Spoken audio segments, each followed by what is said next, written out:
Alhamdulillahirrahmanirrahim. Pagi ini alhamdulillah kita bisa bersama-sama berada di sini menjalankan peran sebagai orang tua. Baik kami, Bapak Ibu guru maupun Bapak Ibu wali siswa, bersama-sama kita akan belajar. Karena di sini kita namanya seminar parenting ya, dari kata parent itu orang tua. Jadi orang tua yang sedang belajar pada pagi hari ini. Pasti kita memiliki tujuan. Semua orang tua menginginkan anaknya itu menjadi anak yang berguna, anak yang baik, solihah, yang bisa memberi manfaat baik di dunia maupun ketika kita nanti sudah tidak ada di dunia. Nah, untuk bisa mewujudkan harapan-harapan itu, mulainya adalah dari diri kita, orang tua, sehingga ada yang namanya parenting. Jadi orang tua yang harus bisa menjadi lebih baik supaya bisa menyiapkan anak-anak kita menjadi apa yang menjadi harapan kita. Sehingga pada pagi hari ini bersama-sama kita menghadirkan Ibu Diah Purwitarini Magister Sains, seorang psikolog yang akan membersamai kita sampai nanti. Sebelumnya akan saya bacakan profil beliau. Bu Rini ini lahir di Denpasar 19 Januari. Ini lulusan S1 Psikologi UGM, kemudian S2 Magister Profesi Psikolog dari UGM juga, yang memiliki hobi membaca, menulis, merajut, dan menggambar. Beliau seorang hipnoterapis, internasional yoga teacher, kemudian transpersonal psikologis, edukasional psikologis. Kemudian profesinya yang pertama dan utama adalah ibu, pendamping suami, psikolog, guru yoga, trainer pengembangan sumber daya manusia, owner miracle psikologi, dan konselor sekolah serta penulis. Ini sudah berkarya sejak 2004 ya, Bu Rini nanti. Sehingga dari pengalaman beliau ya, nanti Bapak Ibu bisa bertanya atau mungkin dalam tanda petik konsultasi mumpung kita ketemu dengan ahlinya. Ya. Untuk mempersingkat waktu, acara ini akan saya serahkan kepada Bu Rini. Kami persilakan, monggo Ibu. Selamat pagi Bapak Ibu. Assalamualaikum warahmatullahi wabarakatuh. Semoga sehat semua di sini ya. Wah, sehat. Ini berapa persen dari yang diundang Bu Titin? 70% ya Kak. Nanti kalau ada yang datang lagi boleh ya duduk berdua. Nanti kalau udah penuh kita jalan bisnya ya. Oke, selamat pagi. Saya terima kasih sekali ada seorang ayah di sini. Ada ayah lagi nggak ya? Di belakang ada ayah dan bapak guru yang ikut curi ilmu ya hari ini. Memang kalau acara parenting ibu-ibu yang gercep ya. Soalnya pulang dari sini pada janjian nyoto bareng, ya nggak? Makin akrab, soalnya anaknya sahabatan, orang tuanya juga sahabatan ya kan? Nanti kalau anaknya berantem, orang tuanya ikut. Nggak boleh ya. Pak Kepala Sekolah, Pak Jumadi tahu banget ya. Kalau ada anak berantem nanti ada urusan nggak? Diperpanjang nggak sama orang tuanya? Nah itu curhat aja Bunda, nggak apa-apa, nggak usah malu sama saya. Sebenarnya dari profil ini tuh yang saya mau pamerin tuh anak saya tuh. Soalnya saya karena badan kecil jadi sering tidak dipercaya ngisi parenting. Kalau nggak ditunjukin fotonya, anak saya 4, Bapak Ibu, laki-laki semua. Dan itu foto tahun berapa ya?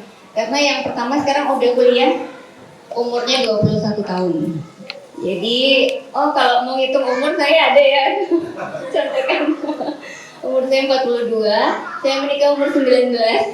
Jadi bayangkan sebelum bisa mengajar parenting begini, saya dulu struggle juga jadi orang tua, ya kan? saya sekolah psikologi tapi bisa nggak nih saya praktekin buat diri saya sendiri? Bisa nggak? Gitu. Setelah itu sekarang saya udah nulis buku bersahabat dengan ketenangan untuk ibu-ibu, karena ketenangan itu pencapaian luar biasa. Udah ngantuk-ngantuk pokoknya ibu-ibu. Ya, sadar banget ya bahwa segala sesuatu di rumah itu memancing emosi, ya enggak? Nah itu tuh, wah latihannya panjang Bunda. Jadi saya mau bilang bahwa saya nggak ngomong doang di sini. Saya udah berjuang, sudah melewati. Sekarang anak saya yang bungsu sudah umur 12 tahun, SD kelas 6. Jadi udah santai, saya sudah santai. Sudah pagi bangun sendiri, terus nyiapin sekolahnya sendiri, pulang pergi naik sepeda. Udah santai banget. Jadi sekarang saya memberikan cinta sepenuhnya untuk bunda-bunda di sini ya. Boleh nggak? Wah, diterima nggak ini? Oke. Saya ingin juga dapatin dari bunda-bunda. Jadi sejak datang ke sini saya berikan seluruh hati saya untuk bunda-bunda dan ayah satu. Jadi kita imbal baliknya ada ya. Fokus, letakkan HP-nya, tidak usah terlihat. Dan saya mau lihat yang bawa kertas dan bolpen siapa aja. Mamah yang belajar, anaknya hebat luar biasa. Tepuk tangan dong yang bawa alat tulis, cari alat tulisnya, cari, ayo. Saya lupa bawa door prize, jadi apa ya hadiahnya ya Pak ya? Bapak bahkan bawa agenda, ya ada buat bolpennya. Oke, jadi sama lah kita ya, sama-sama kita meninggalkan urusan di rumah, sama-sama kita effort datang ke sini, maka maksimalkan itu. Jadi kalau bunda-bunda nggak ngecek HP 1 jam itu dunia hancur nggak? Perang nuklir nggak Pak? Nek Presiden Ukraina mungkin ya, HP-nya harus dilihat terus monitor pakai radio, pakai radar, pakai apa gitu ya. Tapi kalau bunda-bunda kan bisa dinanti dulu, fokus dulu. Karena bunda yang fokus, anaknya fokus. Bunda yang random, anaknya juga random. Sidik-sidik oleh suara apa nih? Bu guru tahu banget. Ini jendela kan ukurannya segini ya. Ada yang jendelanya ukurannya lebih rendah lagi tuh Bun. Kalau tukang jualan lewat, anak-anak segera menoleh. Bukan cuma noleh, air liurnya udah pengen gitu ya. Kapan selesai pelajaran ini ya, gitu. Jadi kalau anaknya pengennya punya anak fokus, maka ibunya dulu, bapaknya dulu fokus. Nah ini dilatih dan nggak bohong. Energi nggak bisa bohong. Bagaimana teladan itu tanpa anak lihat, anak lagi di kelas, bundanya lagi di sini. Kalau getaran hatinya bunda itu totalitas, maka anaknya juga totalitas. Saya selalu bawa buku kemana-mana, anak saya juga suka membaca. Dia paling juara 1 kalau pohon literasi di kelasnya ditempel, dia punya judul buku banyak banget, bahkan segini tuh dia 2 hari doang selesai. Karena tiap hari mereka melihat saya baca buku. Saya sendiri berambisi baca buku karena saya pengen menulis buku lebih banyak. Dari 1 buku yang saya hasilkan, saya harus membaca 200 buku dari pandangan orang lain. Dan saya nggak mau mati sia-sia. Saya meninggal, saya masih bermanfaat dengan meninggalkan ilmu. Semoga hari ini kita berjodoh, dipertemukan Tuhan karena ilmu saya dibutuhkan sama Bunda dan menjadi amal jariah buat kita semua. Nah di sini udah ya, jangan ketipu sama foto ini, namanya juga di studio cantik amat ya. Saya ingat yang milikin nih Bunda Titin apa yang bikin poster kayaknya. Diambil dari apa tuh? Instagram kayaknya ya. Oke, silakan. Nah, Saya mau nyamperin nanti pelan-pelan. Bunda sekarang fokus ke diri sendiri, terus mulai mengenali diri. Mengenal diri adalah ilmu yang paling utama, paling dasar untuk menemukan Tuhan, untuk menemukan esensi hidup. Sadari pola pengasuhan Anda. Pola pengasuhan apa yang Anda terapkan ke anak-anak? Siapa yang anaknya 1? Baru 1. Anaknya 2. Oke, gak usah malu-malu ya. Anaknya 3. Oh banyak. Anaknya 4 ada? Oh ada. Aduh, anak konconnya aku, kayak Esin aku. Anaknya 5 ada? Bapak putranya berapa? Oh Masya Allah. Oh iya. Oh, banyak ya kalau yang diasuh. Baik, ada yang lebih dari 5? Berapa Bunda? 6. Luar biasa ya. Kalau sedih-sedih, telepon saya aja. Oh itu nomor HP saya tadi ada. Oh, jangan sendirian ya. Bunda-bunda jangan merasa sendirian. Terus kontak yang ahlinya. Karena kalau ketemuan sama teman jatuhnya nggak dapat solusi, dapatnya ngerumpi, ya nggak? Terus ngerumpi itu jeleknya apa? Kita merasakan berat, kita ngobrol sama teman kita, dia berat juga hidupnya, gitu. Akhirnya adu nasib. Oh kayak saya kayak gini, saya juga. Terus gede-gedean. Akhirnya apa? Bukannya plong ke rumah, tapi malah kedobel sama masalahnya dia, kepikiran bawa pulang. Ya gimana ya jadinya? Endingnya ruwet gitu. Karena ceritanya jadi bercampur. Terus jeleknya jadi menggeneralisir bahwa emang ya gitu. Entah lagi sebelah sama suami, terus yang dibilang emang ya itu suaminya. Semua laki-laki begitu gitu kan kesannya. Terus ada lagi, oh, emang ya hidup harus gini amat? Oh enggak Bunda, enggak, bisa kok kita ketawa, bisa kok kita senyum, bisa kok kita ringan. Ada ilmunya, saya sekolah psikologi lama ya 12 tahun. Jadi jangan percaya kalau kalian harus, ya hidup emang perjuangan, enggak. Dibikin happy bisa, gitu ya. Nah mantap nggak? Optimis nggak? Optimis. Soalnya kalau bunda-bunda beda sama bapak. Bunda-bunda itu karena kita ditakdirkan merawat anak-anak, jadi lebih dominan otak kanannya, fokus pada emosi. Lihat kejadian masalah langsung, waduh sedih amat aku nih gitu. Apa masalahnya apa? Iya tadi tuh aku nangis, apa masalahnya? Enggak tahu. Untuk logis, untuk menganalisis kejadian itu bunda-bunda tuh berat duluan. Marah juga gitu, kayak kesumet langsung gitu. Anak abis kita ngepel, beres-beres rapi, baru duduk sebentar, anak numpain minum jeder gitu kan.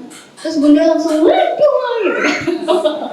Itu sepersekian detik kecepatannya itu loh, ngomelnya luar biasa. Ya, itu tanpa lihat. Kalau ditanya masalahnya tadi apa gitu tuh udah nggak bisa lagi menjernihkan pikiran, emosinya duluan. Nah itulah yang membuat anak-anak trauma Bunda. Dengan teriakan kita, dengan kemarahan, dengan ekspresi yang nggak disaring dulu, langsung jeder. Kadang-kadang ngungkit-ngungkit yang lain juga, ya kan? Teman-temannya selain numpahin, kemarin jatuhin apa, kemarinnya lagi apa gitu disebut semua. Sehingga anak untuk belajar bahwa lah yang benar apa Bunda? Harusnya aku ngapain? Karena yang selalu diulang-ulang adalah kesalahan-kesalahannya. Jadi anaknya bingung. Nah di sini kelas 1 sampai kelas 6 SD itu ada ciri khas perkembangan kognitifnya. Jadi harus ada peran ayah. Harus ada peran ayah. Kalau nggak diimbangi, cuma dengar bawelnya mamanya, gawat. Jadi nggak bisa menyelesaikan masalah, gitu ya. Terus ini dicek apakah gaya komunikasinya efektif. Kita belajar dulu gaya komunikasi ya. Di slide berikutnya Mbak, ada paling sehat yang paling atas.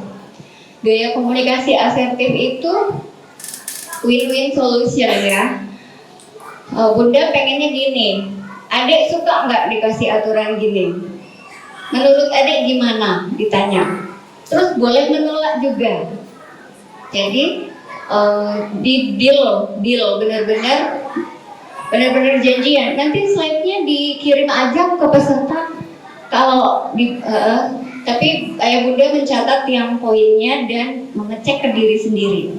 Tanpa mau menyalahkan bunda ya, tetap aja saya nyalahin nanti.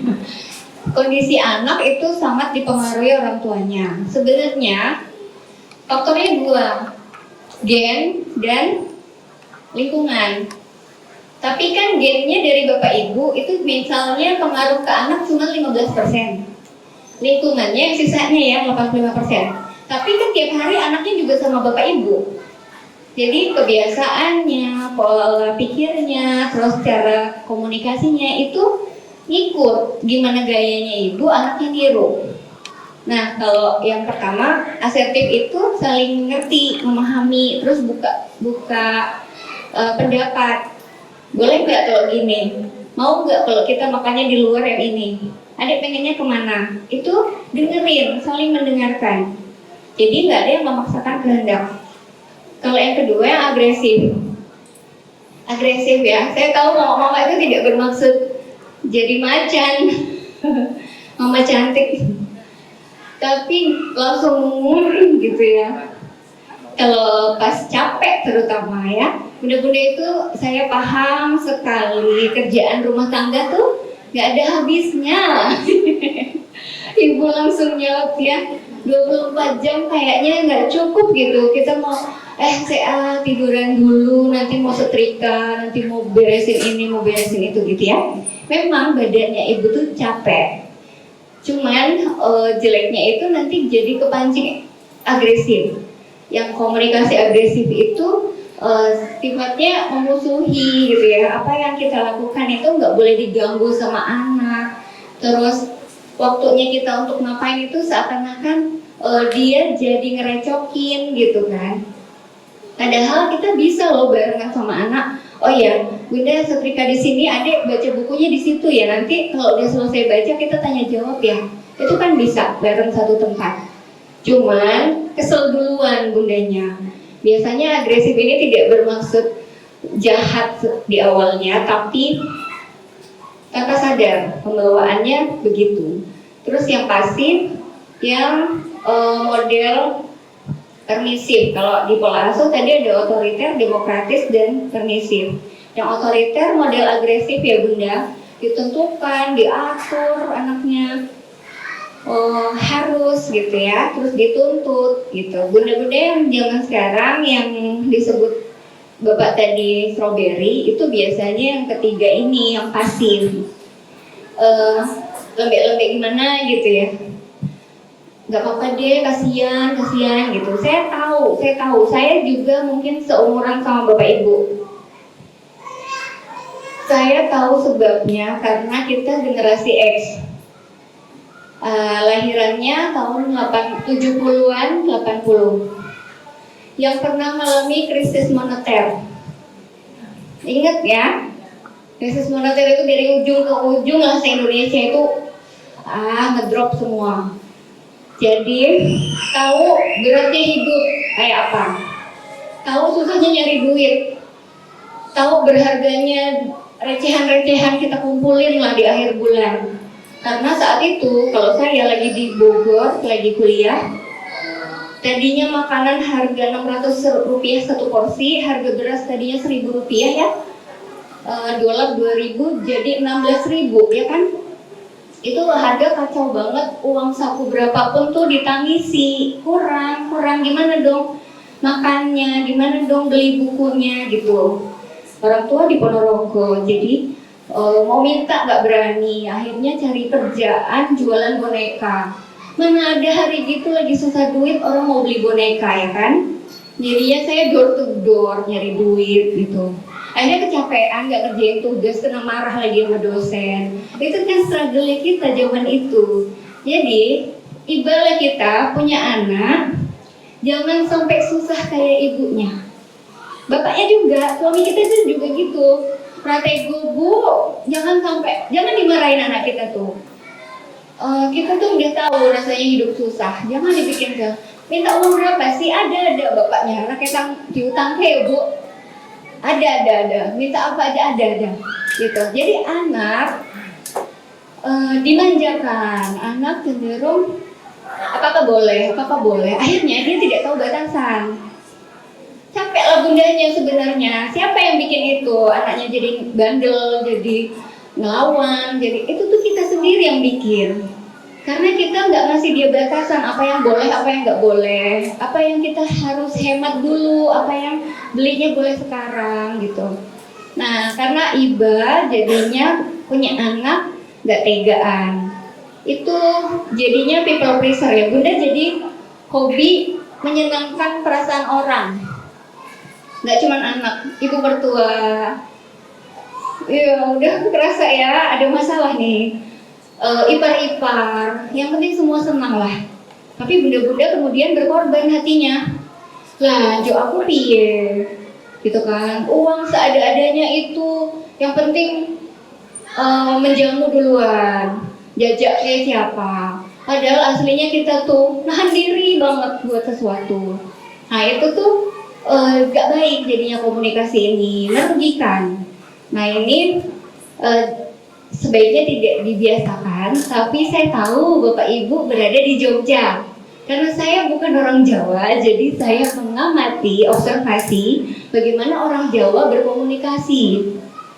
Nggih gitu, apa-apa nggih monggo dikasihkan semua ya. Kalau minta, kalau temennya butuh tuh, wah sudah sangat baik hati. Sampai rumah baru, lah mau duitku satu-satunya. Apa DWW kurang gitu ya kadang-kadang. Terus saya gini, jadi lah kenapa tadi dikasihin, ya kan, logika aja gitu. Kalau kita sendiri butuh ya nggak usah berkorban ke orang lain. Nah itu tuh kita berusaha mengedukasi untuk teman-teman walaupun orang Jogja, orang Jawa, tapi demi kesehatan mental demi kewarasannya perlu punya batasan. Kalau dipinjemi uang sama orang bilang nggak punya, bukannya pelit, tapi saya punya planning lain. Meskipun sekarang belum dipakai. Karena apa? Setelah itu hubungan jadi nggak enak kalau udah minjemin duit. Nah itu tipe-tipe yang pasif. Kalau yang bawahnya pasif agresif, diam-diam tapi habis itu ngegosip di belakang. Ih gimana ya tadi tuh orangnya gini ya, gitu-gitu kan. Tapi di depan orangnya langsung nggak berani komplain. Jadinya masalah baru terbentuk gara-gara agresifnya di belakang, tidak disampaikan langsung ke orangnya. Terus yang 5 ini manipulatif ya. Ini hati-hati karena sebenarnya awalnya tidak berniat menipu, tapi kalau bunda punya pola yang gini, anaknya jatuh ke sandung yang disalahin kodok loncat gitu, masih ada ya kayak gitu ya. Salah ke pintunya, pintunya nakal gitu. Itu nggak boleh ya bun, karena anak jadi tidak bertanggung jawab sama kesalahannya sendiri kan, dia jatuh karena tidak hati-hati. Terus kita belain. Habis itu berikutnya dia akan membuat situasi supaya dia dibelain terus. Jadi bohong. Ya, jadi anak bohong itu bukan karena dia jahat, tapi emang terbentuk dari komunikasi dengan bundanya, simbahnya apalagi ya, tidak akan menyalahkan anak kalau jatuh, kalau bandel gitu ya, pasti disalahkan pihak lain. Nah itu efeknya jadi melemparkan kesalahan, terus nggak mengubah, tidak belajar, gitu ya. Nah bunda ini penting banget. Dan ini materinya banyak, jadi kalau dibaca sendiri silahkan. Terus Saya berusaha sesingkat mungkin menyampaikannya. Oke, next. Nah, ini ngecek ke diri sendiri lagi, bagaimana pengalaman masa kecil Anda. Bunda ketutupan ini ya tembok ya, bisa lihat ya, gak apa-apa lagi. Ini ada satu meja kosong, pindah aja, daripada begini nanti tengeng. Begini. Iya, ini ada yang 01, ini 01. Nah, apakah Anda pernah merasa tidak disayangi sama orang tua? Apakah pernah mengalami pola asuh otoriter dari orang tuanya, dari simbah?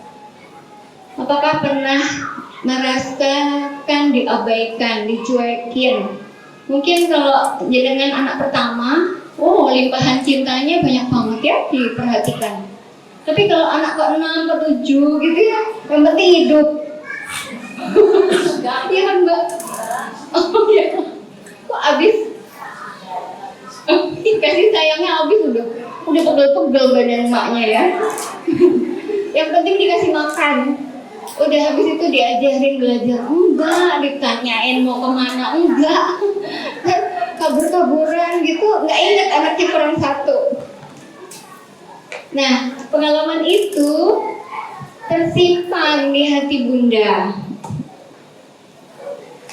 Tidak semuanya, tapi saya sampai sekarang klien 2000-an ya.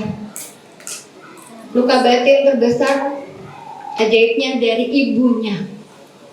Luka batin klien-klien saya 90% dari ibunya. Ibunya pernah bentak, pernah ngurung di kamar mandi, pernah nggak dijemput sampai maghrib, ditinggal di sekolah, jaga ke titip siapa gitu. Tapi ternyata nggak ada yang ingat untuk jemput, jadinya merasa diabaikan. Kemudian mengubah kepribadian setelah dewasa menjadi tidak peduli sama orang lain. Karena dulu waktu kecil aku nggak dipeduliin kok gitu. Nah, apa yang terjadi pada Anda dulu terus tersimpan itu ngefek ke perlakuan Anda ke anak. Kalau pernah dicuekin sama orang tua Anda jadi tega nyuekin anak tanpa sadar. Nggak apa-apa karena standarnya berbeda. Kalau pulang sekolah nggak ditanyanya apa-apa tuh ya nggak apa-apa. Nggak pernah dipeluk 1 minggu, sama sekali tidak dipeluk, nggak apa-apa, aku dulu juga gitu kok. Padahal itu tidak sehat mental Ibu. Yang sehat itu dalam 1 hari anak kita juga dapat pelukan 8 menit diakumulasi.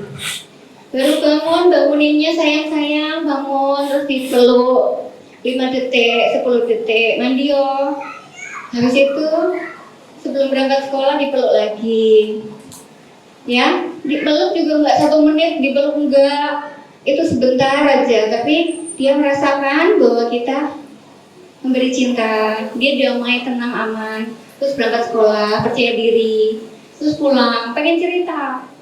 Bunda tadi aku dapat nilai 8 loh. Ih bagus. Kurang 2 apanya? Nggak apa-apa, tapi nggak dimarahin dapat 8. Tapi kok nggak 10 kenapa gitu. Terus ya oke, nggak apa-apa yang 2 lagi dikejar ya. Terus dipeluk lagi sampai sebelum tidur, totalnya 8 menit Bun. Kayaknya banyak ya. 8 kali 60 detik. Suami juga gitu. Suami itu anak kecil selamanya. Nah, ini bocoran ada bapak 1. Jadi ibu jangan lupa memeluk suaminya. Soalnya nanti kalau merenggut gawat ya. Jadi kalau peluk bapak, ibu juga dapat cinta. Tangki cintanya dipenuhi, gitu ya. Udah langsung cerita nih ada apa di rumah nih. Kayaknya kelas kecil Bu Titin. Kelas kecil 10-10 terus bisa cerita semua gitu. Seru ya.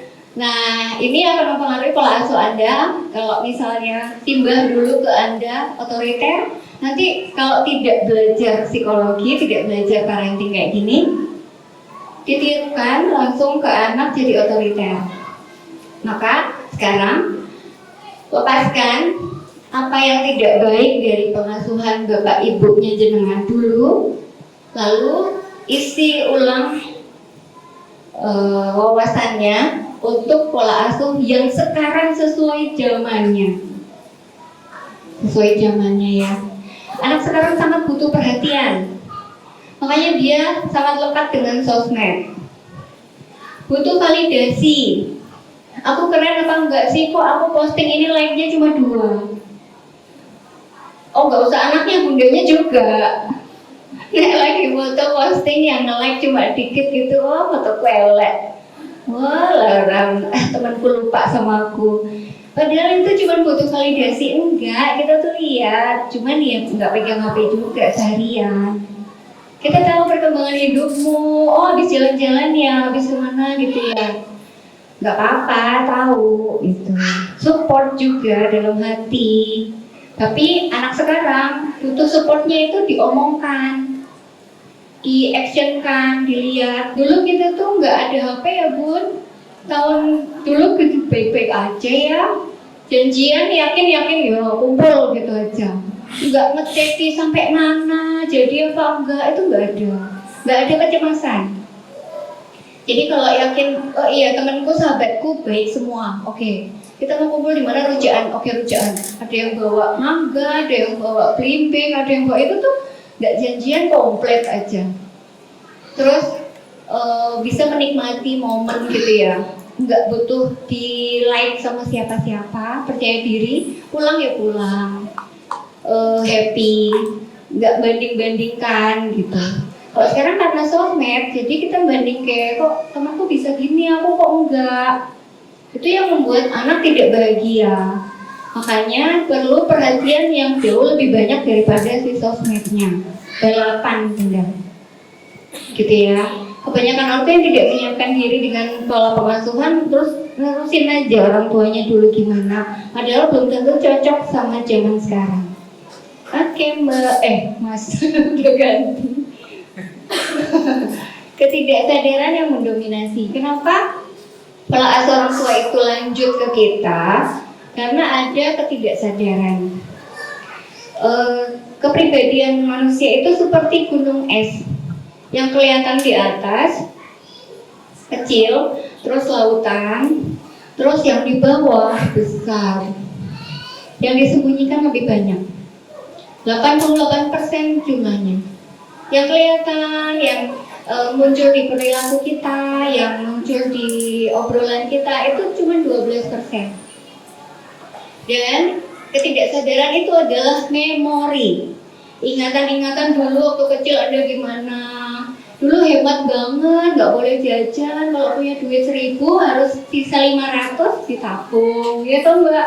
Ini langsung iya gitu kan. Koin-koinan dulu 500 aji loh mbak.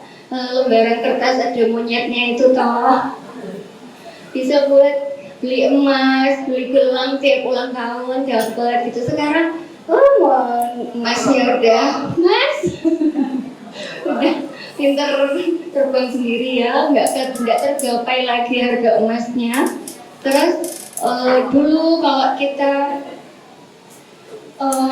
jam 4 sore cewek dok harusnya sudah nyapu, sudah mandi, sudah iya mbak, melipis gitu, disisir udah rapi, udah cemong pakai bedak, talet, duduk manis, nggak tulen, sebelum maghrib udah kumpul di rumah. Itu zaman kita dulu hati-hati banget. Terus ketika Anda diperlakukan gitu sama orang tua, sekarang pengen nyuruh anaknya gitu, yang ada kekerasannya keluar. Harus sebelum maghrib udah sampai rumah, harus gitu. Karena abang sewot. Dulu aku diginiin nih, kok kamu bisa seenaknya? Mbak aku biar dolan. Dulu belum ada kafe mami. Jadi kebetulan ngapain ya, nggak ada hiburan. Jadi sikap Anda itu terbentuk dari kepribadian perilaku yang berulang. Karena disuruh orang tua kita dulu tuh kayak ada hafalannya gitu. Mandi jam 4 sore. Kalau kemalaman nggak masuk angin. Ada pamali, ada mitosnya. Itu yang membuat kita takut melawan orang tua kita. Terus kita kebentuk gitu. Jadi rutin banget. Yowes mandi jam 4. Yowes apa ngapain gitu. Akhirnya ke anak juga begitu dan ngerasa kebingungan membuat pola baru. Sudah, sekarang kita sengaja ya bikin pola baru ya dengan kesadaran penuh. Kalau anaknya 1, perhatikan sifat anaknya 1. Kalau anaknya 4 kayak saya, sifat anaknya beda-beda toh Mbak. Ayo satu-satu Mbak. Anakku yang ini begini, yang ini begini. Ini penelitiannya ibunya sendiri ngobrol sama ayah, terus kudunya anakku dikapake. Karena ini fitrahnya beda-beda, 4 sifat, 4 anak, beda kemauan, dan kita semoga bisa memfasilitasi semuanya. Jangan memaksakan satu kudu jadi dokter semua gitu, jangan ya. Nanti ada yang terluka karena siapa tahu dia ahli basket, siapa tahu dia bakatnya nyanyi, siapa tahu dia IT pinter ya. Jadi perlu mengenali anak sejak sekarang Bunda, karena SD ini waktunya mencari bakat. Berikan dia, nek omnya punya gitar, pinjemin. Lihat omnya main gitar kayak apa, oh nggak tertarik. Cariin lagi yang lain, keyboard, oh nggak tertarik, apalagi ya. Jadi bundanya sering-sering mengajak bertemu dengan orang yang punya keahlian beda-beda. Terus anaknya dilihat dia menunjukkan ketertarikan ke apa. Kalau bahayanya, kalau anaknya kurang wawasan, dia taunya cuma itu aja, padahal belum tentu terampil, jadi terpaksa. Oke, kalau terpaksa nggak bahagia, sampai besar dia bingung bakatku apa ya, akhirnya cuma rutinitas aja kerja tanpa kebahagiaan. Mungkin bunda-bunda merasakan itu. Oke, next. Lanjut aja. Ya, perbaiki dengan sadar. Sekarang mengakui pola asuh Anda seperti apa. Lebih banyak ngomelnya atau ngobrolnya? Ngomel. Siapa yang lebih banyak ngomelnya? Iya. Banyak. Iya. Tahu gak bisa ngobrol ya Mbak. Hobi banget ya. Itu kalau setiap ngomelan itu masuk YouTube, oh duitnya udah banyak. Oke, next Mas. Nah, perkembangan anak ya, saya kira-kira 7 sampai 11 tahun yang di SD ini. Nanti kalau di 12 tahun yang bundanya putranya kelas 6, nanti ada di slide kedua. Tahap kognitif anak sekarang ya. Jangan dipaksa belajar dengan baca buku tok atau biasanya kalau nggak megang buku dimarahin, padahal dia punya banyak cara belajar. Di sini mereka berpikir dengan terorganisir, rasional. Dia selalu bertanya alasannya apa bun, alasannya apa bun. Jadi bukan mau ngeyel, anak segini itu selalu membalas yang bunda ucapkan, ya enggak?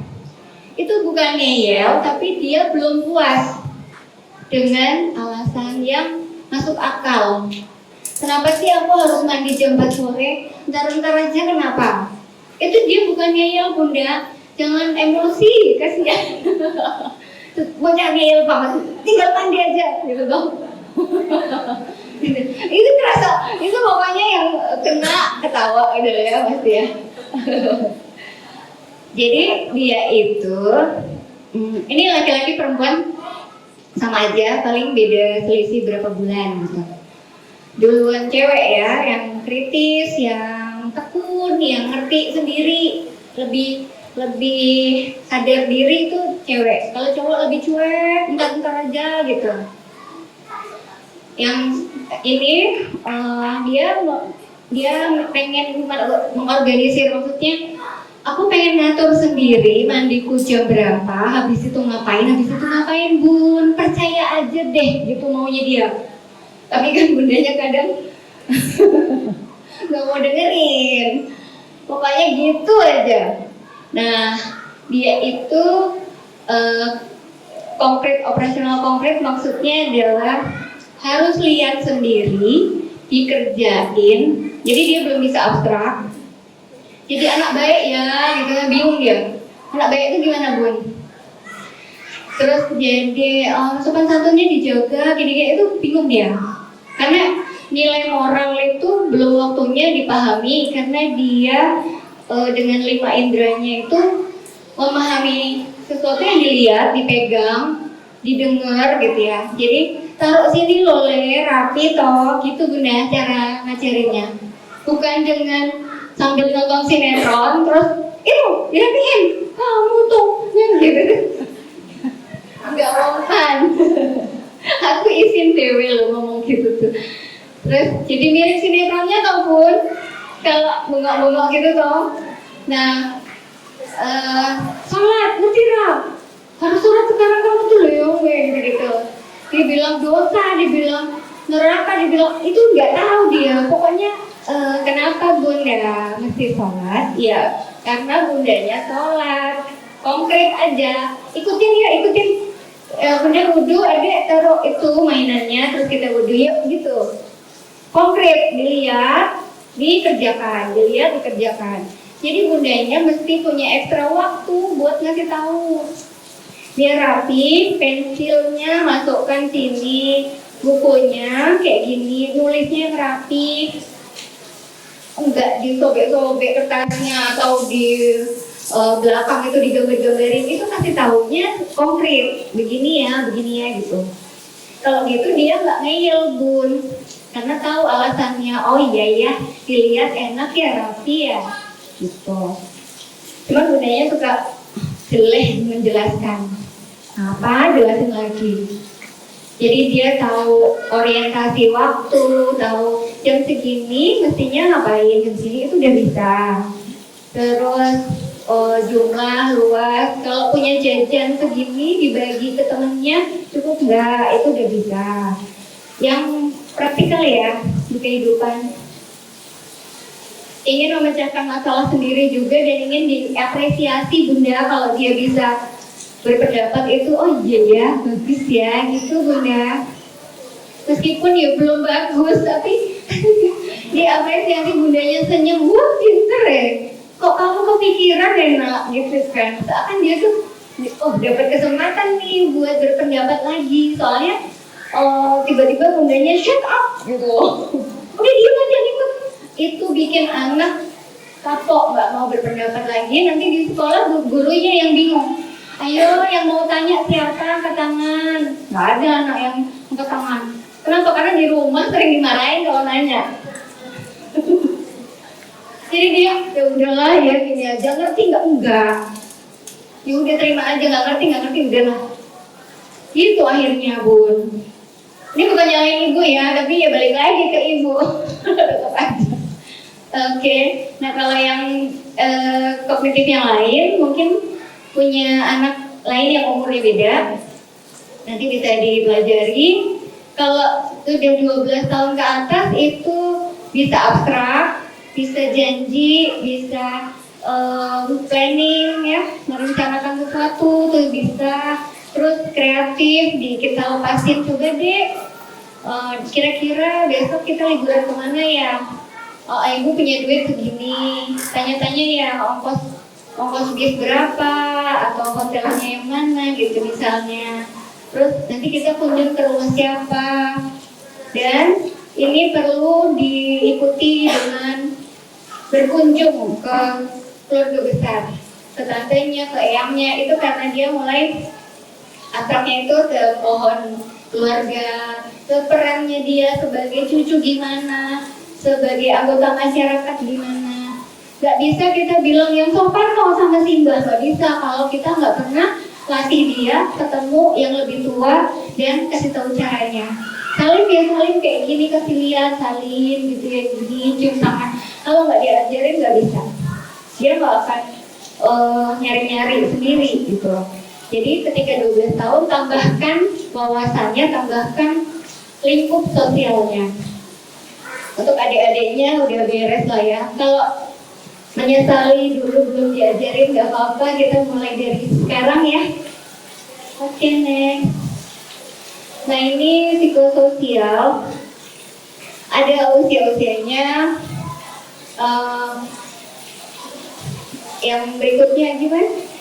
Ini ada tahap psikososial. Psikososial itu apa?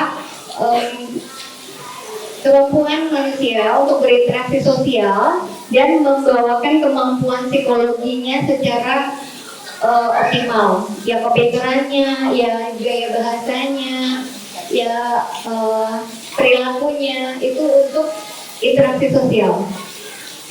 Di usia 5 sampai 12 itu ada nomor 4. Mereka ada di tahap industri. Kalau tidak berhasil, mereka akan mengalami inferioritas, rasa rendah diri, gak pedean, takut maju ke depan, tidak mau menonjolkan diri. Ini krusial Bunda, umur untuk membentuk identitas diri sebelum menyiapkan dia masuk ke remaja.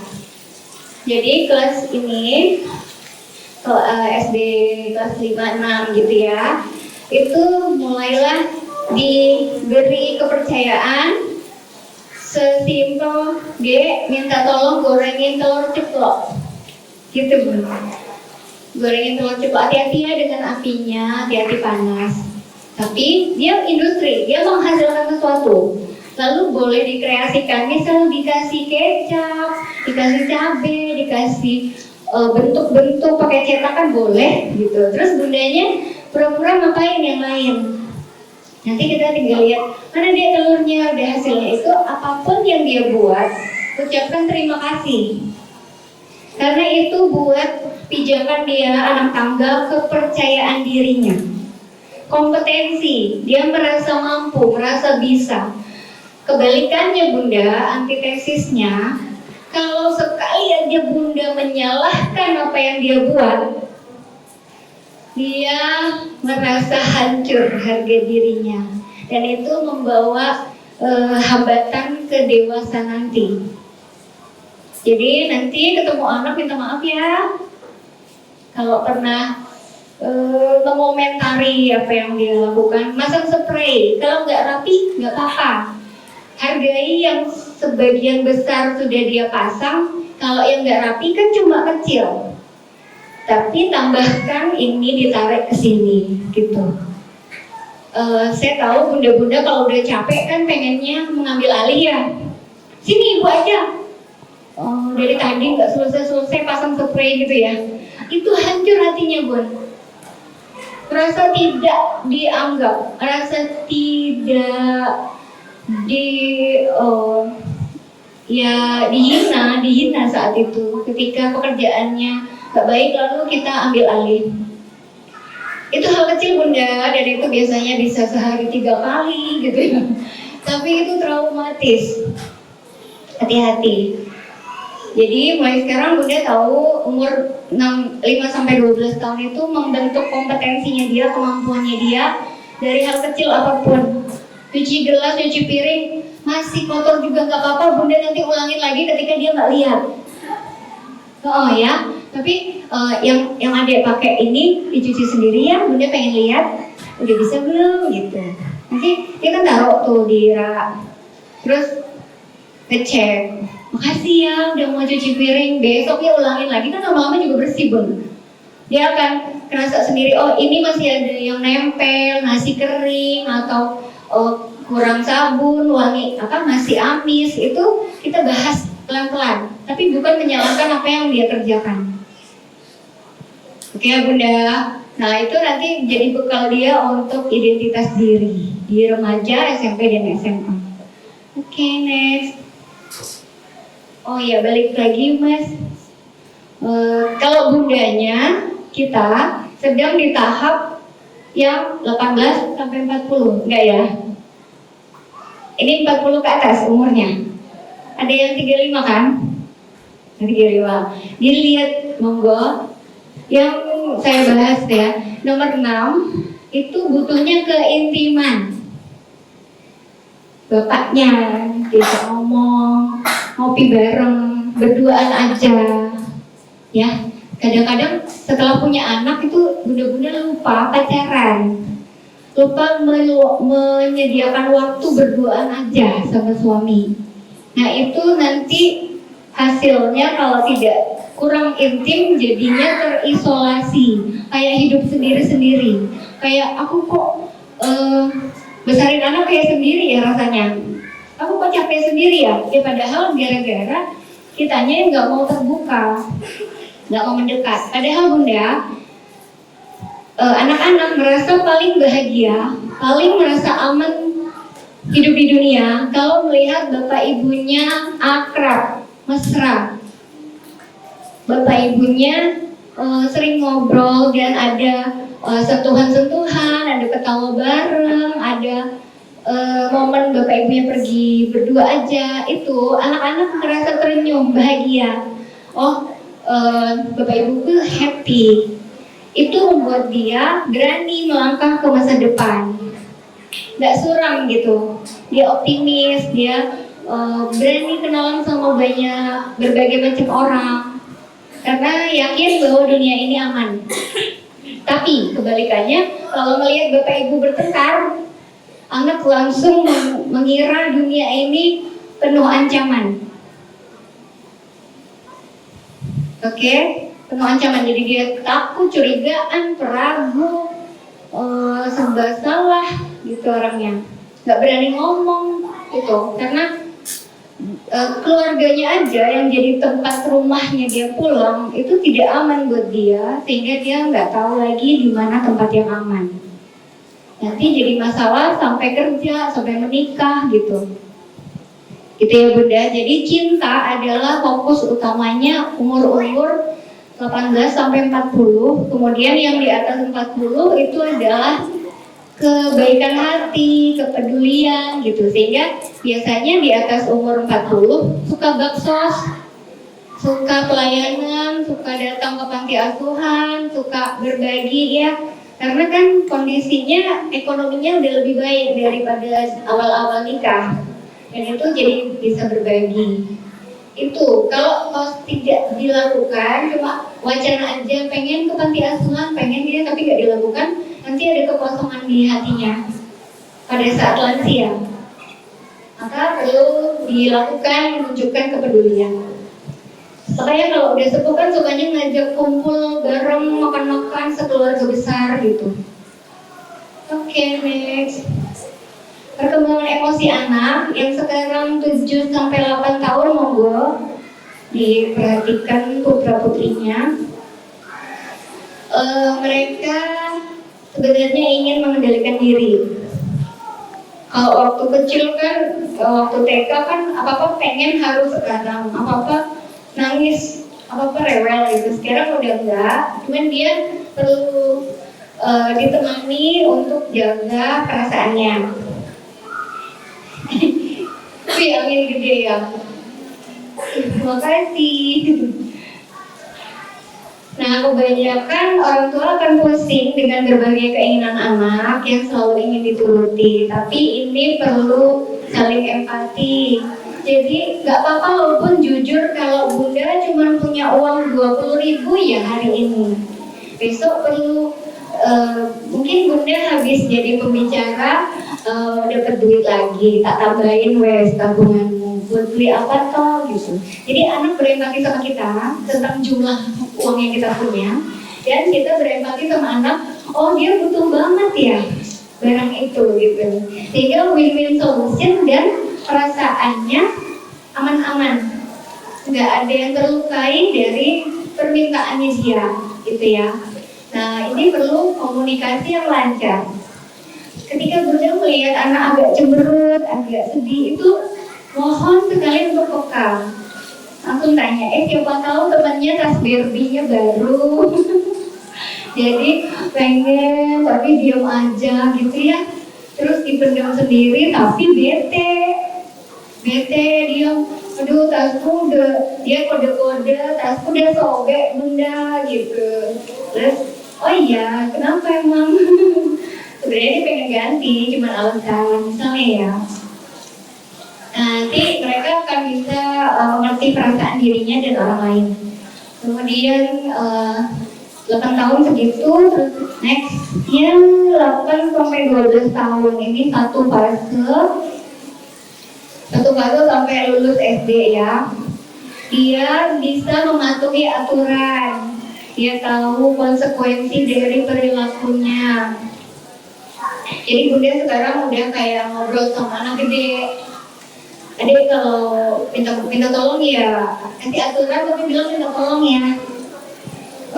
Kita lakukan ini nanti supaya begini gitu, konsekuensinya dia tahu, lalu dia akan jaga supaya dia ikut aturan. Terus yang kedua dia mau disiplin belajar itu karena dia tahu, apalagi kelas 6 dia tahu dia butuh nanti ASPD susah, nyari SMP susah gitu ya, sehingga membangkitkan bahwa ini belajar tuh kebutuhan adik sendiri, bukan ibu yang menuntutmu. Itu nggak apa juga tadinya pakai negosiasi karena bunda ini uangnya segini. Kalau swasta ya, sekolah swasta budgetnya segini deh. Anak saya itu suka ngumpulin brosur bimbel bunda, tapi nggak pernah bimbel empat-empatnya. Kenapa? Kasihan ibu katanya. Dia dapat brosur bimbel tulisannya 6 juta gitu ya, 5 juta gitu kan. Dia tuh cuma bawa pulang, tapi dia bilang, Bu, aku nggak usah les, aku janji nggak les, tapi nilaiku bagus. Kenapa? Kasihan ibu katanya. Ya karena saya terbuka banget, sebulan saya dapat uang berapa, anaknya lihat, terus minta antar ke bank yang masukin ATM yang setoran itu dia lihat. Jadi ya kemudian anak saya pertama alhamdulillah bunda dengan pola asuh saya yang sangat jujur ke anak, karena umur 20 saya udah punya anak ya, saya kuliah S1 udah punya anak. Anak pertama umur 1 tahun, saya baru masuk kuliah 2002. Anak kedua KKN, anak ketiga pendadaran bunda, udah ngos-ngosan hamil besar 9 bulan tuh pendadaran. Anak keempat S2 waktu praktek. Jadi perjuangan saya punya anak itu udah di awal ya, sekarang udah lega gitu. Nah dengan seiring waktu, jadi anak pertama saya menjadi teman, terus dia tahu dia sekolahnya di Sapen, terus SMP 9, SMA 3, terus sekarang ITB bunda, karena prihatin. Dia bilang aku nggak usah bimbel, tapi ibu percaya aku bisa. Jadi dia berjanji untuk tidak bimbel, maka adiknya ikut bunda alhamdulillah. Jadi karena anak pertama itu berhasil, dia kemudian ngajari adik-adiknya untuk tidak bimbel, tapi tiap ada PR di foto masnya yang bantuin kerjain. Alhamdulillah begitu. Jadi keluarga saya tidak bergantung sama pihak luar, cukup sekolah dan orang tuanya, gitu ya. Nah itu Bill sama anak Bill. Kalau ibu pebisnis, kita ada Bill yang kalau ibu pengen bisnis, saya pernah bisnis bunda Tupperware, ngaku aja ya. Tapi itu membuat saya jarang di rumah, karena bikin acara gitu ya. Anak saya protes, dia bilang, ibu kenapa nggak di rumah aja? Jadi kita ada deal bahwa kalau ibu uangnya banyak, itu ada yang dikorbankan, nggak main sama adik. Dia bilang, ya udah, ibu uangnya nggak usah banyak-banyak, tapi kita ditungguin. Bapaknya soalnya kerjanya di Jakarta bunda IT, makanya bagi waktu supaya kita sama-sama dapat perhatian semuanya, memperhatikan ayah juga, memperhatikan ibunya juga, anaknya, jangan anaknya aja ya. Oke. Terus emosi yang lebih stabil di 12 tahun, karena dia tahu kan alasan dari apa yang harus dia lakukan, nggak marah, nggak ngambek gitu. Tapi kalau ngambek setelah 12 tahun perlu dibawa ke psikolog ya bun, Ya, karena itu udah nggak wajar. Oke, boleh. Mas. Nah, ini peran ayah dan peran ibu boleh mohon diseimbangkan. Dapat info. Cari ibunya, cari. Iya, cari. Dapat nggak? Punya aku Mesti. Kuatkan kemampuan Anda sebagai orang tua. Jangan ngalir-ngalir aja Bunda. Jangan hidup ngalir-ngalir aja di bawah arus. Bunda harus siap. Aku seorang ibu. Ya makanya di profesi yang saya tulis tadi, pekerjaan saya gitu ya Bu Titin ya. Seorang ibu itu nomor 1 karena Gusti Allah nanyain di akhirat. Takut saya. Takut saya. Kalau sekedar nggak punya duit saya nggak takut. Kalau Bu Titin aja dapat nasi. Tapi kalau salah mendidik anak itu saya takut. Ya. Saya kerja juga di Panti Werda, Bunda, Panti Sosial, Dinas Sosial di Kasongan dan di Pakem. Saya melihat bagaimana lansia dititipkan di Panti Werda itu luar biasa, kita juga nangis. Ya, kenapa sampai simbah-simbah ini dititipkan di panti? Ternyata mereka punya anak, punya keluarga. Tapi karena sikapnya nenek ini dulu ke anaknya cuek, rata-rata tuh dulu pedagang di pasar gitu. Rata-rata aktif banget, entah di pergaulannya dia sendiri, jadi nggak care sama anak. Nah, ketika mulai rewel, mulai pikun, mulai itu, anak-anaknya nggak ada yang mau mengasuh orang tuanya. Jadi dititip di panti itu kita yang udah ngompol sembarangan. Aduh gini kan, jadi ya kayak gini-gini nih anaknya nggak tahan gitu. Karena nggak ada cinta. Coba kalau dulu waktu hidup bersama, waktu anak masih kecil ada cinta, mereka berempati sama orang tuanya ketika lansia. Nah, itu yang membuat saya berkaca ke diri sendiri, jangan sampai nyakitin hati anak. Karena mereka bisa saja tidak tahu cara mencintai kita nanti ketika kita butuh dicintai. Ada masanya kita butuh dicintai anak suatu saat ya. Kita harapannya kan nanti sampai tua tetap berdaya ya, tetap hebring lah, tetap banyak kegiatan, sehat gitu ya. Tapi kan mana tahu kita jompo, kita lumpuh atau stroke, kan kita nggak tahu ya. Nah itu yang amin jangan sampai anak kita tidak tahu cara menyayangi kita nanti. Gitu. Bukan memaksa anak jadi investasi kita, tapi kesuksesan pengasuhan itu dilihat ketika kita udah lansia. Gitu ya Bun, jadi husnul khotimah semuanya, keturunan-keturunannya gitu harapan kita ya. Nah, fitrahnya ayah, fitrah peran ayah. Jadi kalau peran ayah dan ibu seimbang di dalam keluarga, anak itu jadi tahu peran gendernya. Non-sewu LGBT dicegah ya Bun, dibentengi Bun. Soalnya LGBT itu nularinya di warmindo, di tempat nongkrong, di teman-teman sebaya Bunda. Dan sejak kecil hati-hati. Sekarang dulu kita susah jagain anak perempuan, sekarang anak laki pun susah jaganya. Ingatkan selalu aurat ya. Yang boleh dipegang sama orang cuman telapak tangan. Pipi kalau lagi bercanda. Gak boleh kasih anak disentuh orang bagian badannya manapun. Sesama cewek rangkul boleh, rangkul, beri semangat boleh. Tapi harus risih ketika disentuh lebih banyak. Itu kita jaga dari rumah Bunda. Terus cerita kalau ada orang yang berani pegang-pegang kamu. Karena anak banyak yang berjarak dengan orang tuanya, nggak berani cerita, dipelorotin celananya pun diem aja. Itulah akarnya LGBT. Lengahlah kita orang tuanya, terus yang sono juga lagi santer-santer yang ngerusak generasi muda gitu Bu.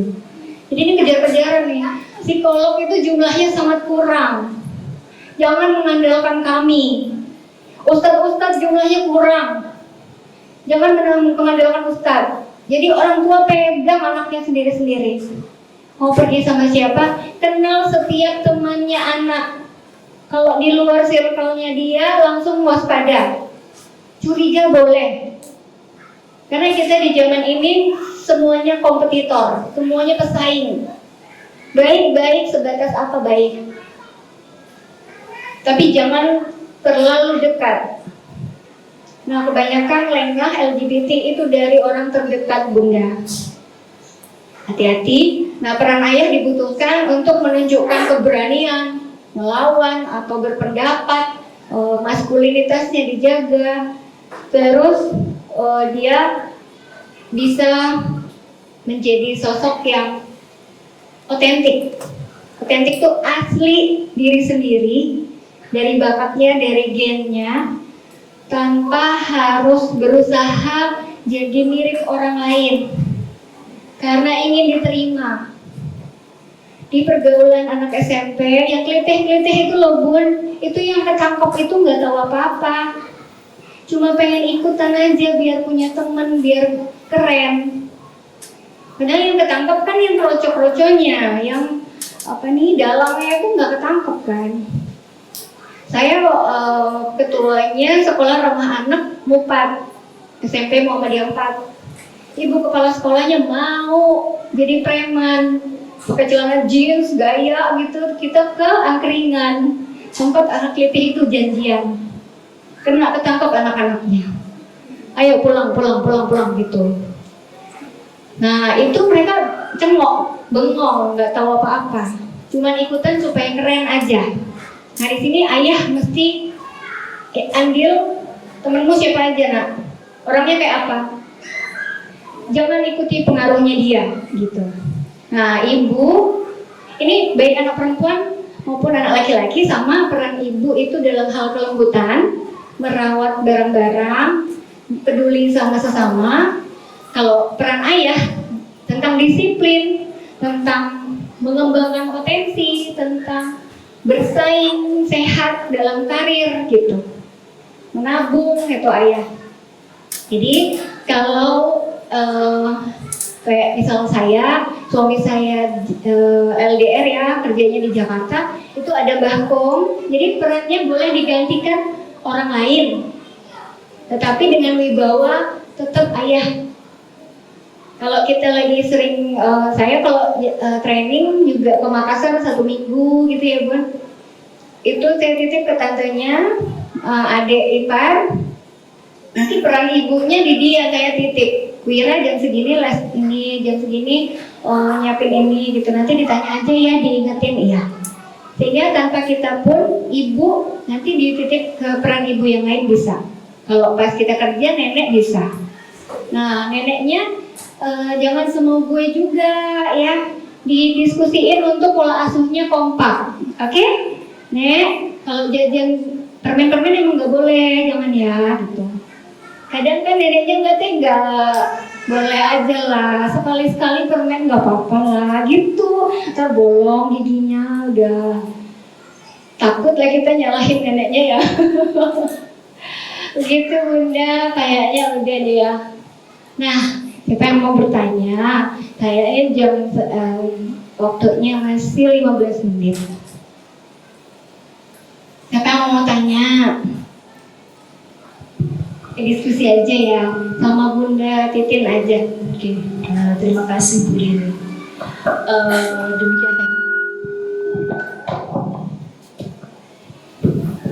Demikian tadi paparan yang disampaikan oleh Ibu Rini.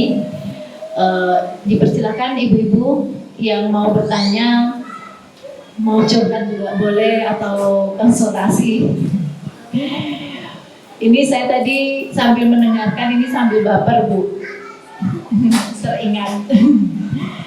Oke, jadi silakan monggo dari ibu-ibu atau bapak yang akan menyampaikan sesuatu. Assalamualaikum warahmatullahi wabarakatuh. Nama saya Ibu Abdi dari anak kelas 4 Mutia Nuhapsari. Apakah masih normal anak seumuran kelas 4 masih mainan boneka, Bu? Itu aja.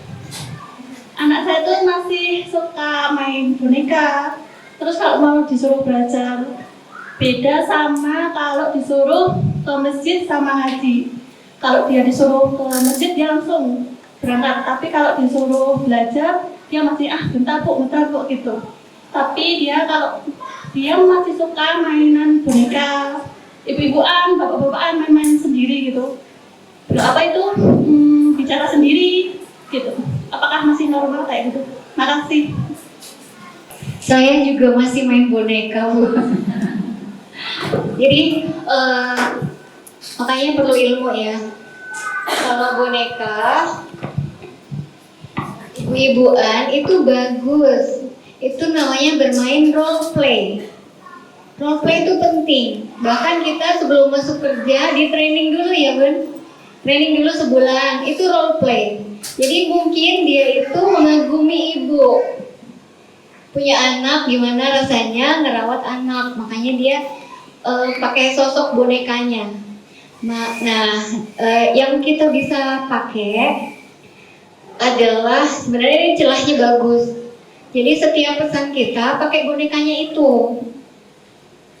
Bonekanya itu role play-nya itu jadi tools, jadi metode.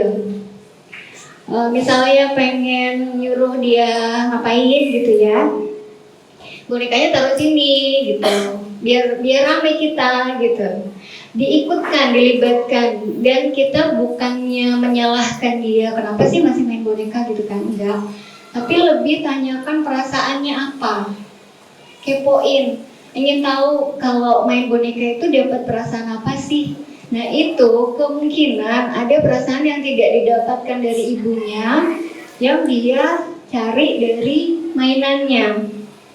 Sehingga ketika anaknya udah jawab, Bunda bisa mengisi kekosongan itu lebih banyak lagi. Kalau dia merasa kurang kedekatan, kurang dipeluk-peluk, kan boneka dipeluk-peluk, dia anget gitu dadanya. Nah makanya Bunda, dia pengen dipeluk gitu, makanya berikan lebih banyak pelukan. Lalu Bunda udah peluk loh, kita janjian yuk abis ini langsung sholat. Atau perintah sholatnya jadinya mau sholat sekarang apa nanti habis mandi, jangan sholat atau enggak, nanti dia pilih enggak ya, jangan ada pilihan tidak ya Bu, pilihannya sekarang atau nanti. Barang bonekanya boleh ditaruh di sajadah satunya lagi, atau dia minta adek. Anaknya satu ya. Udah, dia tuh kodenya pengen minta adek itu dengan peluk boneka di kesepian. Ya ada sisi kesepian yang dia dapetin nyaman dari bonekanya. Ya habis itu ya nggak apa-apa dipakai, dilibatkan bonekanya dalam beberapa kegiatan, boleh bersama kita duduk di sini gitu. Dia dapat belum Bun? Wajar, saya juga suka koleksi boneka karena anak saya cowok semua, jadi saya kesepian main sendiri. Akhirnya boneka beli buat saya sendiri. Oke, makasih Bun. Tuh.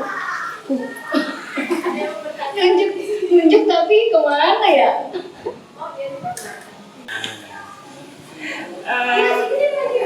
Perkenalkan, saya Damai dari Wali Ananda Karis kelas 2. Curhat.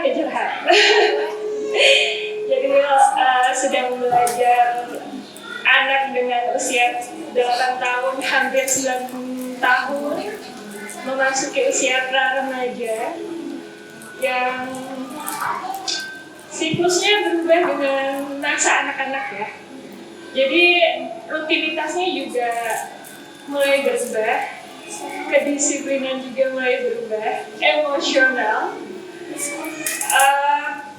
Mungkin seperti dia lagi menunjukkan dia punya pendirian, dia punya pilihan.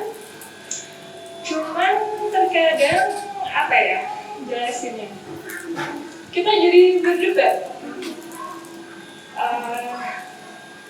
terlalu mengulur waktu, kita kasih longgar waktu nih. Misalnya, seharusnya kamu sudah sholat, kamu sudah mandi sore, dan kamu bisa istirahat, prepare untuk sholat maghrib. Tapi dia nanti nih, oke, kita kasih waktu nih, oke, nanti gitu.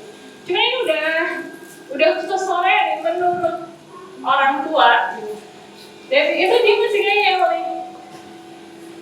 Terus akhirnya dia ngelakuin itu mungkin kelihatannya terpaksa, ya kan? Terus jadinya kita suasananya gak enak nih.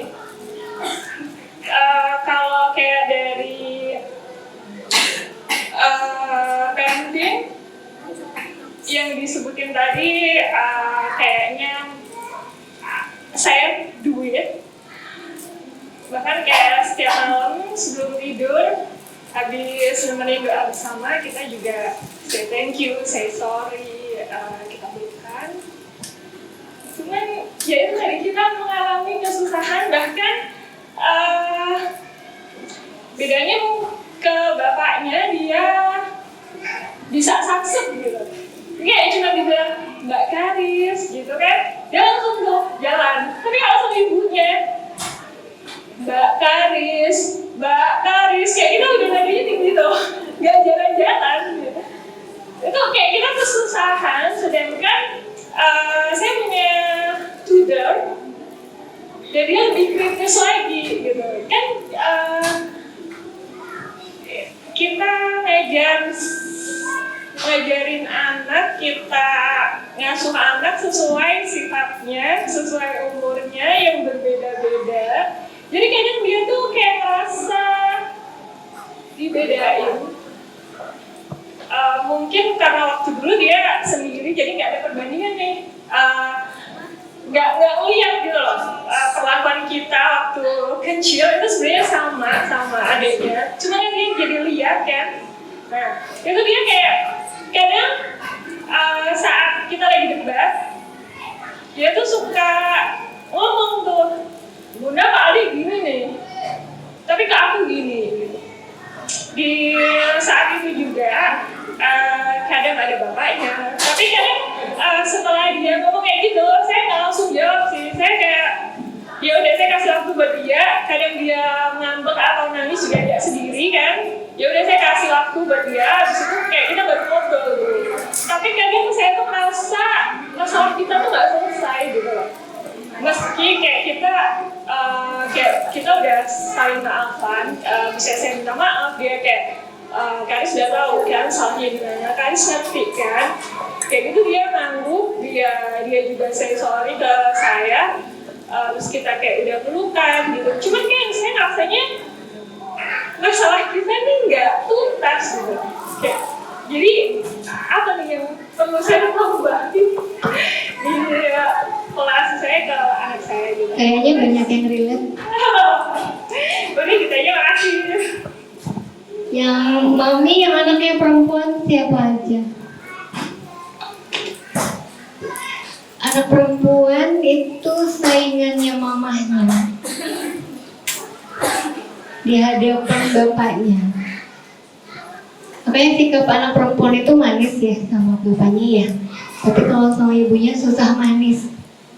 Nah ini tuh udah dari zaman Majapahit. Udah dari zaman Majapahit begitu. Si mamahnya juga nyolot kalau sama anak perempuan. Gak tahu kenapa. Itu kayak natural apa ya Bun ya? Ngeyel juga ya.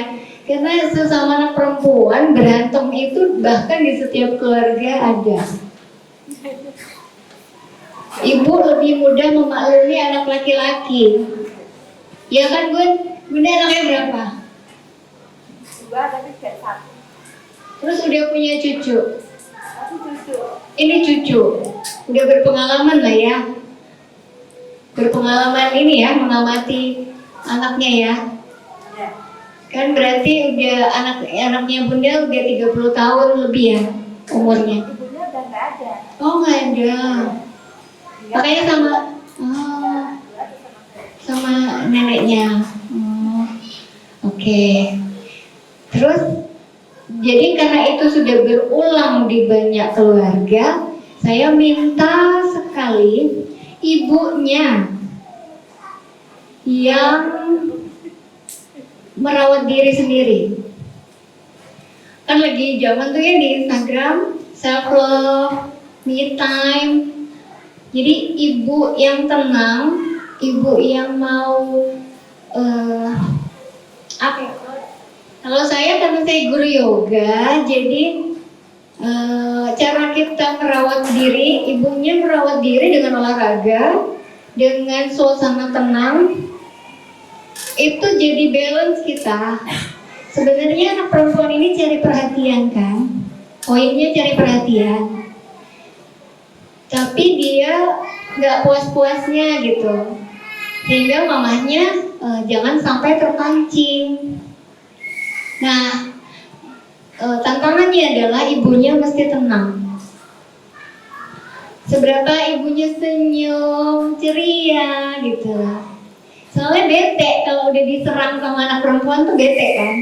Wajahnya udah cemberut aja mamanya. Terus ya kayak tadi intonasinya naik oktavnya kan. Tadinya kalem Kalis. Terus ada Karis belum salam juga, itu kan naik kan. Ini semoga anaknya nggak denger ya. Kedengaran suaraku dan dipanggil namanya. Itu ciri khas perempuan, si ibunya bakalan terpancing emosi, intonasinya berubah, verbalnya berubah dari yang kalem, halus, kemudian ultimatum. Kalau bapak kan enggak, bapak sekali ngomong udah, ya percaya aja anaknya bakalan kerjain. Dengan begitu anaknya juga friend sama bapaknya, pro. Nah, si ibu bagaimana caranya lah, boleh aerobik, boleh main sama temen sebayanya, boleh punya circle ya, istilahnya punya circle, supaya pikirannya nggak sepaneng sama anaknya aja. Bunda perlu obat, perlu penyegaran. Sampai nanti anaknya sudah dewasa, biasanya SMA kelas 2, SMA kelas 3 itu udah enggak nyentai gitu, udah enggak ngambekan. Capernya itu ya emang ada masanya, kemeratu-ratu ya bun, istilahnya kemeratu, pengen jadi ratu gitu. Kita dulu juga gitu, inget-inget deh. Kita dulu juga gitu, anak perempuan waktu mens awal-awal itu ngambekan luar biasa. Hal kecil aja bisa jadi sewot. Nah sekarang kita maklumi dia dan bundanya juga be happy dengan diri sendiri, sehingga nggak terlalu ya kalau nggak nurut nggak apa-apa. Jangan terpancing. Nanti anaknya juga nyesel sendiri pas kita ya udah gitu. Terus dia kejar kita. Maaf ya bun. Sadar dia tuh. Cuman bundanya kalau terpancing emosi ya mungkin membuat debatnya itu nggak habis-habis. Jadi pesan saya, bunda rawat diri sendiri sebelum merawat orang lain, even anaknya sendiri. Bunda adalah jantungnya rumah. Ketika berbunga-bunga, happy, banyak duit ya. Biasanya kalau banyak duit happy. Kalau udah air bulan, senggol bacok. Sumbu pendek kalau lagi gak punya duit ya. Tapi bagaimana enjoy dengan diri sendiri itu bekalkan terus. Lakukan yang kalian sukai. Hobi saya gambar, jadi tiap hari saya bikin. Ngisi waktu, dan ini cara saya untuk me time, karena di tengah keramaian begini saya tuh energinya kesedot, terlalu berempati. Memang pekerjaan saya psikolog, kalau dengar orang terlalu banyak gini itu saya harus punya cara untuk masuk ke dunia saya sendiri. Jadi pas megang bolpen gini tuh udah don't care mau ada omongan apa, mau dibilang apa, digosipin apa, itu cuek. Jadi seimbang antara hidup saya personal dengan hidup saya sebagai ibu. Jangan kasih 100% diri ibu sebagai ibu. Nanti sakit hati ketika kondisi tidak sesuai harapan. Jangan cinta berat 100% sama suami. Ketawa lagi. 60% aja. 40%-nya kita berdayakan diri. Enggak, cinta diri sendiri. Jadi, jajan mix shoe sendiri aja. Saya lihat ibu-ibu tuh nggak tega makan sendiri di tempat, mesti bawa pulang. Meskipun cuma bisa beli 2, duitnya dikit tapi pengen ya. Akhirnya bagi-bagi di rumah, dituang-tuang gitu. Kalau saya mah, aku pengen ya aku aja. Karena saya habis ketemu klien, energi negatif bunda. Energi negatifnya, kita tuh nggak nyangka loh ada hidup orang tuh serumit itu gitu ya, punya masalah berat gitu. Nah sebelum saya sampai rumah, biar saya nggak bawa cemberut, biar saya nggak bawa sepaneng saya, itu saya mampir dulu mie ayam essence, beli lemper. Kalau enggak di daerah sini tuh saya sukanya Padang Giwangan. Di Kota Gede sini apa ya, soto situ, lento itu pokoknya iya Mbak Sarman. Pokoknya jangan sampai saya pulang tuh nggak ketawa, nggak happy, nggak senyum. Jadi saya happy dulu, kenyang, baru pulang. Saya pisahkan kehidupan diri saya sebagai psikolog, sebagai diri saya sendiri dengan sebagai ibu. Di situ seimbang. Jadi work hard, play hard too. Gitu ya. Boleh main sesukanya, boleh kerja sesukanya, boleh jadi ibu sesukanya, dan boleh bahagia sendiri sesukanya. Bunda ketika suatu saat boleh nabung beli tas yang disukai, jangan ngerasa bersalah. Itu investasi, hatinya seneng. Jangan karena irit-irit segala duit untuk rumah tangga, Bunda lupa untuk bahagiain diri sendiri. Akhirnya tambah tua, tambah menyesal. Aku udah tahu seneng tuh hidupku tuh ngalah, punya anak ngalah ke anak, punya cucu ngalah ke cucu. Sampai kapan? Bener loh. Dan itu luka batin. Psikolog kerjaannya menyembuhkan luka batin. Kadang-kadang bingungnya luka batin itu dibikin sendiri sama perempuan untuk menyenangkan orang lain. Gitu ya. Ingat buat happy diri sendiri, oke? Nah, mama udah ngadepin anaknya ketika udah iya, oh gitu ya, oke deh. Halis pinter, masuk kamar lagi. Perkara nangis juga nggak apa-apa, tapi di dalam kamar dia nggak tahu, ya. Gitu Bunda, sehingga jadikan contoh, jangan terpancing sama anaknya. Jadi contoh, jadi perempuan yang struggle itu gimana, perempuan yang happy dengan dirinya sendiri gimana, berdaya, percaya diri. Jadi anaknya bakalan ngikutin daripada debat yang gak ada habisnya. Gitu ya, terima kasih banyak, waktunya habis. Kalau ada pertanyaan lagi silahkan chat ke WA 0877 5597 3838. Kita boleh nyoto bareng, nongkrong di mana? Di sebelah makam. Untuk kita ngobrol-ngobrol lagi. Oke, saya kembalikan ke Bu Titin.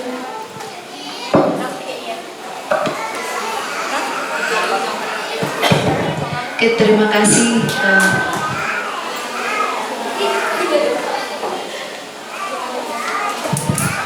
Terima kasih kepada Ibu Rini. Tadi dari yang sudah dipaparkan, kemudian ada 2 ibu yang bertanya. Mudah-mudahan sepulang dari sini kita bisa bersama-sama memahami dan kemudian mempraktikkan. Ya, memang di sini pun saya pribadi sebagai seorang ibu di sekolah juga menjadi ibu bagi murid-murid. Ini memang yang disampaikan Bu Rini tadi betul ya, bahwa ketika saya mau masuk kelas itu saya harus sudah dalam kondisi netral. Semua masalah yang tadi di rumah ada itu sebisa mungkin harus saya tinggalkan ya. Jadi jangan sampai baik anak saya maupun anak orang ini yang menjadi pelampiasan. Dan mudah-mudahan dari apa yang sudah disampaikan oleh Ibu Rini bisa menjadi bekal kita dalam mendidik dan membimbing anak-anak kita. Mungkin ada closing statement, Bu? Oke, baik, karena sudah cukup dari saya sebagai moderator, jika masih banyak salahnya saya mohon maaf. Untuk acara selanjutnya akan saya kembalikan kepada pembawa acara, dan wassalamualaikum warahmatullahi wabarakatuh.